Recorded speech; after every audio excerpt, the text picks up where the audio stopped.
साथियों नमस्कार। आज का ये वीडियो मेरे अपने किसान परिवार के लिए समर्पित है। आज किसान दिवस है 23 दिसंबर। दोस्तों 23 दिसंबर को चौधरी चरण सिंह जी, जो भारत के 5वें प्रधानमंत्री के रूप में कार्यरत रहे, उनके जन्मदिन को 2001 से किसान दिवस के रूप में लगभग पूरे देश में मनाया जाता है। तौर पर किसानों की आवाज़ के रूप में चौधरी चरण सिंह जी का बहुत ही बड़ा योगदान रहा है और हमेशा उनके लंबे संघर्ष को समय समय पर याद किया जाता है। दोस्तों, किसान भारत की रीढ़ हैं। भारत की जो पृष्ठभूमि है, यहाँ तक कि हम सिंधु घाटी की सभ्यता से जो प्रमाण मिलते हैं और उसके बाद के जितने भी संपन्न और उन्नत साम्राज्यों की स्थापना हुई है, उनमें कृषि का योगदान सबसे उत्तम और ऊंचा रहा है। भारत कृषि प्रधान देश है। कृषि भारत देश की रीढ़ है, अर्थव्यवस्था का बहुत बड़ी ताकत है। इतने बड़ी जनसंख्या वाले देश को कृषि के रूप में किसान ने सबल बनाने का काम किया है और बहुत बड़ी ताकत के रूप में भारत को बहुत बड़ी पहचान दी है। पूरी दुनिया में अपना सिक्का और लोहा मनवाया है। बहुत सारे ऐसे साम्राज्यों का निर्माण हुआ जब इस व्यवसाय को बहुत बड़ा धक्का लगा। समय समय पर अलग अलग आक्रांताओं का आगमन हुआ। भारत की सभ्यता में अलग अलग तरह के राज शासित शासन हुए। उसी समय जब भी इस व्यवसाय का नुकसान हुआ तो भारत की अर्थव्यवस्था को बहुत बड़ा धक्का लगा और भारत की पहचान को बहुत नुकसान हुआ है। साथियों, वर्तमान की दृष्टि में आज हम किसान के जो हालात को ठीक से विश्लेषण करें तो आप पाएंगे कि किसान के जो हालात हैं एक दयनीय हालत में पहुंच गए हैं। इसकी स्थिति और इसके पूरे तथ्यात्मक विषयों को जानने के लिए हमें थोड़ा थोड़ा उन विषयों पर ध्यान देना पड़ेगा जो किसान को या कृषि को इस दशा में पहुंचाने का दोषी कौन है। साथियों, आप सबने सुना होगा स्वामीनाथन आयोग 2004 और 6 के बीच में इसका गठन हुआ और उसने अपनी बहुत सारी किसानों के ऊपर गहन अध्ययन किया और एक इन्होंने रिपोर्ट अपनी पेश की इस आयोग ने, जिसमें किसान के जो मूल्यांकन किया उसकी फसलों का C2 प्लस 50%। C2 प्लस 50% का मतलब है कॉम्प्रहेंसिव कॉस्ट, मतलब कुल लागत जो किसान का नगद, श्रम और मजदूरी सारा कुछ लगाकर उसके बाद 50% ऐड करके, जिसमें उसके परिवार की मेहनत और वो सब कुछ जोड़कर एक फार्मूला दिया न्यूनतम कृषि मूल्य का C2 प्लस 50% का। साथियों, इसके लिए 2006 से और उसके बाद की लगातार सरकारें इस पर काम कर रही हैं। बड़ी बड़ी इस पर वादे और बहुत बड़े बड़े संकल्प देकर किसानों को बहुत बड़े आश्वासन के साथ देश में सरकारें बनती रही हैं। इस आयोग को की रिपोर्टों को लागू कराने के लिए अलग अलग समय पर आंदोलन भी चलते रहे हैं। किसान आंदोलन, जिसको 13 महीने तक देश की राजधानी दिल्ली के इर्द गिर्द बहुत बड़ा आंदोलन के रूप में किसानों का खड़ा हुआ, जिसमें बिना किसी कोरोना पीरियड में सीधा अध्यादेश के माध्यम से 3 कृषि कानून लाए गए, जिसमें ना विपक्ष को विश्वास में लिया गया, ना ही किसान संगठनों को लिया गया। दोस्तों, वो कृषि कानून मतलब यहाँ आप सोचने का विषय है किसान की दशा को, जो इस देश की रीढ़ है, इसको सुधारने के लिए तो दूर की बात, इतने खतरनाक 3 कृषि कानून इस देश को ऊपर किसान के ऊपर, इस मजदूर के ऊपर लाद दिए, जिससे कि किसान की रीढ़ को पूरी तरह से तोड़ने के लिए एक बहुत बड़ा कुचक्र खड़ा कर दिया। साथियों, उसके खिलाफ आप सबने प्रत्यक्षदर्शी हैं। आपने देखा होगा देश की राजधानी दिल्ली के इर्द गिर्द 1 वर्ष से भी ज़्यादा बहुत बड़ा किसानों का आंदोलन इन 3 कृषि कानूनों को वापस लेने के लिए और स्वामीनाथन की रिपोर्ट को लागू कराने के लिए, न्यूनतम समर्थन मूल्य को मांगने के लिए बहुत बड़ा आंदोलन लगातार चला, जिसके सामने सरकार को झुकना पड़ा। और तीनों जो कृषि कानून बनाए थे, जो पूंजीपतियों के फेवर में थे, किसानों के किसानित्व की एक उनकी पहचान को, उनके अस्तित्व को ख़त्म करने के लिए एक बहुत बड़ी साजिश था उसका दमन करने का।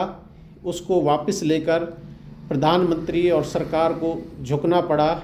जो C2+ वाला जो फार्मूला है, जो न्यूनतम समर्थन मूल्य है, इस पर भी आश्वस्त किया था सरकार ने कि हम इसको लागू करेंगे, कुछ समय हमें दिया जाए। इसी विश्वास के साथ पूरा आंदोलन पीछे हटा। मगर दोस्तों, ये आंदोलन से आज तक सरकारें भी बनी, लोकसभा का चुनाव भी आया, उसके बावजूद आज तक ना किसान के आंदोलन की दबाव है, ना कोई प्रभाव है। केंद्र में भी फिर पुनः सरकार बनी है। दोस्तों, ये आज के किसान के जो हालात हैं, इस पर आप स्वयं चिंतन और मनन करने की ज़रूरत है। जो देश की रीढ़ है, देश की ताकत है, देश का निर्माता है, देश के 140 करोड़ लोगों को उनके भरण पोषण के लिए उसी किसान के मेहनत से, उसी किसान की मजदूरी से 80 से 85 करोड़ लोगों को राशन वितरित करता है। इसी किसान की ताकत है। साथियों, को एक दिन भोजन करा के देखिए किसी अतिथि को अपने घर में, पता लग जाता है कि किस तरह से आप पूरी व्यवस्था बनाते हैं।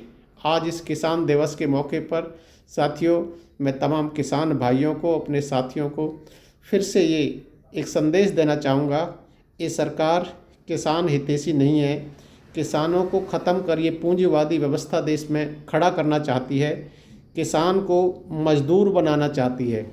किसान की ज़मीन को पूंजीपतियों और उद्योगपतियों के, यहाँ की भू संपदा को, यहाँ के बड़े जितना भी यहाँ पर खनन और खनिज के रिसोर्सेज हैं, जितने भी स्रोत हैं, आप देख रहे हैं धीरे धीरे करके ये सरकार अपने चंगुल में ले रही है, अपने चहितों को दे रही है, जो सरकार को ताकत देने का काम करते हैं। बहुत बड़ा चंदा के रूप में आज मात्र 88 करोड़ वाली भारतीय जनता पार्टी 10,000 करोड़ की पार्टी बन गई है और लाखों करोड़ रुपए का इन्होंने स्ट्रक्चर अलग अलग प्रदेशों में, अलग अलग ज़िलों के अंदर और राजधानी के अंदर अपने बहुत बड़े बड़े कार्यालय खड़े कर दिए हैं। और आज आप देख रहे हैं सरकारों को किस तरह से ध्वस्त करने का काम कर रहे हैं। बनी सरकारों को गिराने का काम उसी पैसे से, उस किसान की मेहनत के खेल से, इन पूंजीपति और उद्योगपतियों को उनके पैसे से ये पूरा शासन, सत्ता और व्यवस्था चलाने का काम कर रहे हैं। दोस्तों, यह देश बहुत ही सहन स्वभाव और सहनशील इसका स्वभाव रहा है। हमेशा भाईचारे और सद्भाव के साथ हमारी संस्कृति रही है। भारत में मैं प्राचीन काल से ही अलग अलग विषयों पर अध्ययन करके देखा है। भारत में बहुत सारी अलग अलग सभ्यताएं भारत के अंदर आई हैं और भारत के समावेश में यहीं पर स्थापित हो गई हैं। उन सब के मिलकर ही इस भारत का निर्माण हुआ है। यहाँ पर सांप्रदायिकता की कोई जगह नहीं थी। आज वर्तमान की स्थिति में बहुत ही सहनशील और भाईचारे वाले जो इस देश का स्वभाव था, इस देशवासियों का स्वभाव था, उसको तोड़ने की बहुत बड़ी कोशिश की जा रही है। भारत सेकुलर देश है। यहाँ पर हर वर्ग, हर समाज, हर जाति, हर धर्म संप्रदाय के लोगों को सम्मान और इज्जत के साथ रहने के लिए भारतीय संविधान ने स्थान दिया है। मगर आज उस व्यवस्था को धीरे धीरे लोगों को भ्रमित कर कर बहुत बड़े षड्यंत्र के तहत इस देश के तमाम तंत्रों को अपने लिए इस्तेमाल किया जा रहा है। यहाँ की मीडिया से लेकर ब्यूरोक्रेसी है, उसको भी आप देख रहे हैं किस तरह से इस्तेमाल किया जा रहा है। जनसाधारण, जो लोग अपनी रोजी रोटी के लिए संघर्ष कर रहा है, उसके लिए आप देख रहे हैं कमर तोड़ महंगाई और बैंकों का ऋण किस तरह से लाद दिया गया है। उनके ऊपर बहुत ही कम रेट में लोगों ने ऋण लेकर आज अपनी व्यवस्थाएं बनाने की कोशिश की, मगर अब बैंकों ने ब्याज की दरें हैं किस तरह से लाद दी गई हैं। जितनी भी सब्सिडियां थीं सबको धीरे धीरे ख़त्म कर दिया गया है। जब भी कोई इस तरह का षड्यंत्र ये लोग किसान, मजदूर, गरीब के ऊपर करते हैं, उसी समय पर कोई ऐसा शगुफा देश के अंदर छोड़ते हैं जिससे सांप्रदायिक ध्रुवीकरण हो जाता है। मीडिया उसको एक एजेंडा के तहत चलाता है और पूरा ध्रुवीकरण हो जाता है। दोस्तों, आप सबको, इस देश को, मेरे किसान भाइयों का विशेषकर मेरी अपील है।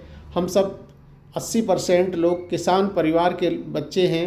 किसान इस देश की रीढ़ है, उसी के लेने और देने से तमाम व्यवस्थाएं चलती थी। जब यहाँ पर रुपए और सिक्कों का भी आदान प्रदान नहीं था, चीज़ों का लेन देन से ही श्रम वाले लोग श्रम देते थे, उसके बदले में अपनी उत्पादन, जो किसान है, अनाज के माध्यम से ही सारा लेन देन करता था। तो भारत की संस्कृति लाजवाब है, बहुत ही उच्चतम कोटि की संस्कृति रही है पूरी दुनिया में। आज हम देख रहे हैं हमारी सिंधु घाटी की सभ्यता वर्तमान में कोई मुश्किल से गिने चुने ऐसे शहर हैं भारत में जो उस सभ्यता का मुकाबला कर सकते हैं। आप अंदाज़ा लगा लीजिए, आज से 2,500-3 हज़ार वर्ष पहले भारत की व्यवस्था, भारतीयों का रहन सहन, भारतीयों का सोच नज़रिया, उनकी कल्चर, विरासत, उनके तौर तरीके कितने उच्च कोटि के थे, उनका जो सामाजिक समरसता थी वो कितनी ऊंची थी। आप उस सिंधु घाटी की सभ्यता को अगर आप ध्यान से जानेंगे, पढ़ेंगे, उस समय का जो उन लोगों का रहन सहन था बहुत ही उच्च कोटि का था। अंदाज़ा लगाइए, जिस देश की व्यवस्था, जिस देश का प्राचीन समय इतना उच्चतम स्तर का रहा, किन कारणों से उस सभ्यता का विनाश हुआ। मगर मैं कह सकता हूँ भारत की सभ्यता प्राचीन सभ्यताओं में से एक सभ्यता है। उस समय पर मात्र पूरी दुनिया में उसके मुकाबले की 2-3 सभ्यता ही मिलती है, मगर उनमें भी सबसे जो बेहतर तौर तरीके का जो रहन सहन और लोगों का जो कारोबार था वो बहुत ही उच्चतम स्तर पर भारत का पहला नंबर दिखाई पड़ता है। साथियों, ये सब हमारी कृषि से जुड़े हुए व्यवसाय से ही एक साकार हुआ।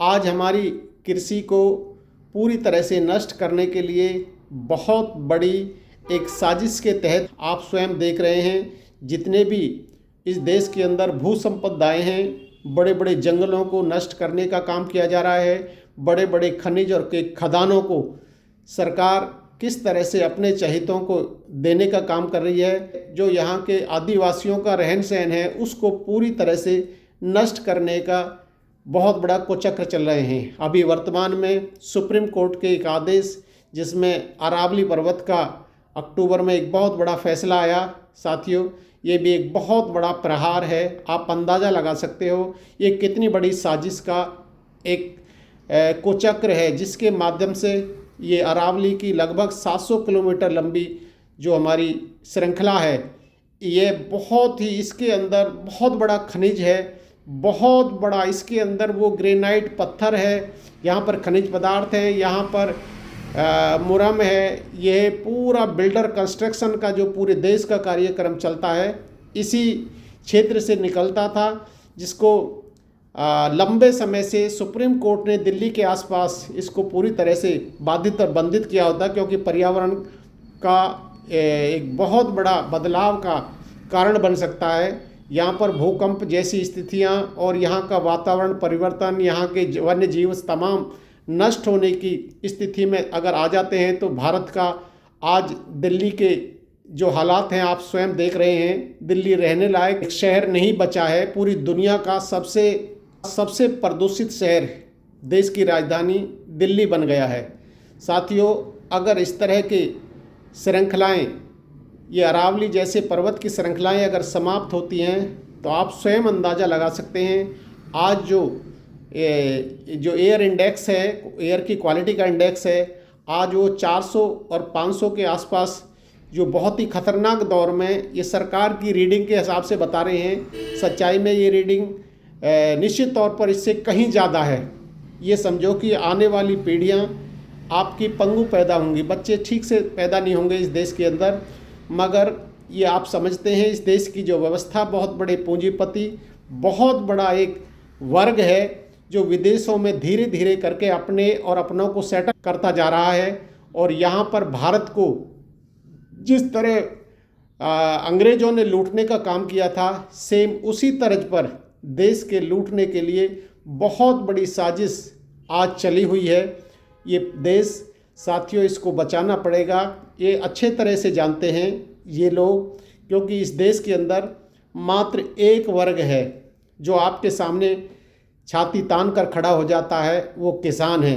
क्योंकि वो साल भर के लिए खाने के लिए दाना पैदा कर लेता है और अपने घर के खर्चे को चलाने के लिए कुछ पशुपालन भी साथ साथ करता है। और इसलिए वह अपनी साल भर की व्यवस्था बनाकर हमेशा सरकारों के गलत नीतियों के खिलाफ आवाज़ उठाने का काम करता है। साथियों, इसी आवाज़ को बंद करने की ये सरकार की बहुत बड़ी साजिश है। और जितना भी इस देश का वो आदिवासी वर्ग है, चाहे इस देश का पिछड़ा वर्ग है, कमज़ोर वर्ग है, सबको मिलकर इसके लिए लड़ना पड़ेगा।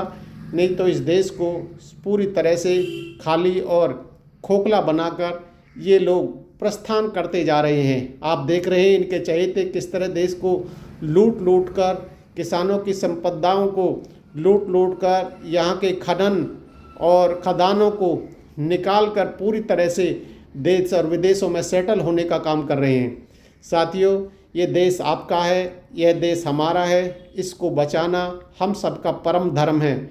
अगर आज की ये व्यवस्था, ये पूंजीवादी व्यवस्था अगर इस देश को पूरी तरह से लूट गई तो आप लोगों को ब्रिटिश और मुग़लों के बाद तो खड़ा होने का, या उससे पहले भी जो लुटेरे सभ्यताएं भारत में आई थी, वो खड़ा होने का आपको मौका मिल गया था। मगर आज स्थिति दूसरी तरफ है। पूरी दुनिया में बहुत बड़ा बदलाव है, बहुत बड़े एक बारूद के ढेर पर खड़ा हो गया है। चारों तरफ के पड़ोसी देशों में इस तरह की व्यवस्थाएं बन गई हैं। बहुत ही आतंकवाद, नक्सलवाद और इस तरह की जो नीतियां, गलत नीतियों का नतीजा देशों की सरकारों में भी आज चारों तरफ एक बहुत बड़ी अशांति का माहौल बन गया है। अब ये समय में खड़ा हो पाना बहुत ही आसान नहीं होगा। साथियों, इसलिए आप सब, हम सब की ड्यूटी बनती है इस किसान और मजदूर की रीढ़ की जो तोड़ने की बड़ी साजिश है, इसको बचाने के लिए आप सबको मिलकर खड़ा होना होगा। आप फिर एक बार आप सबको 23 दिसंबर किसान दिवस की बहुत बहुत शुभकामनाएं।